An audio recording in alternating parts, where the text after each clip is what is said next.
አርሶ አደሩን ወደ ዘመናዊ ግብርና እንዲሆን አሰራሩ እንዲዘምን እናርግ ስንል አንዱና ዋናው ቴክኖሎጂን እንዲጠቀም ማድረግ ነው። ለዚህ ደግሞ መንግስት እየፈጠራቸው ያሉ ምቹ ሁኔታዎች አሉ።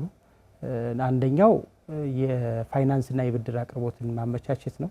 ለዚህ ደግሞ በግል ባለሀብቶችም እንዲሁም ደግሞ የአርሶ አደሩ ተቋም የሆኑት መሰረታዊ ማህበራትና ዩኒየኖችም በቀጥታ ከውጭ የሚገቡትን ማሽኖች ኮምባይነር፣ ትራክተር፣ ትሬሸር ሌሎችንም ከቀረጥ ነፃ እንዲሆን ይህ መንግስት ወስኗል። ይሄ ትልቅ እርምጃ ነው። ለምን አርሶ አደሩ ላይ ያለውን በከረንሲ የሚመጣ እስከሆነ ድረስ እነዚህ የዋጋ ጫናዎች አርሶ አደሩ ላይ እንዳይፈጠሩ ከቀረጥ ነፃ እንዲሆን መንግስት ወስኗል። የትኛውም የግብርና መካናይዜሽን ወደ ሀገር ውስጥ የሚገባው ከቀረጥ ነፃ ሆኖ ነው። በሁለተኛ ደረጃ ደግሞ የብድር አቅርቦት የማመቻቸት ሁኔታዎች ነው። ይህንንም የባንኮች የመንግስትም የግልም እነዚህን በተመጣጣኝ የወለድ ምጣኔ እንዲሁም ደግሞ የብድር የመክፈያ ጊዜንም ጭምር እንዲራዘም በማድረግ እንዲሁም የአርሶ አደሩ የድርሻ የቁጠባ ቅድመ ቁጠባ መቆጠብ መቻል አለበት። ብዙውን ደግሞ መንግስት ሼር የሚያደርግበት እንደዚህ የብድር ስርዓቶችም የተመቻቹበት ሁኔታዎች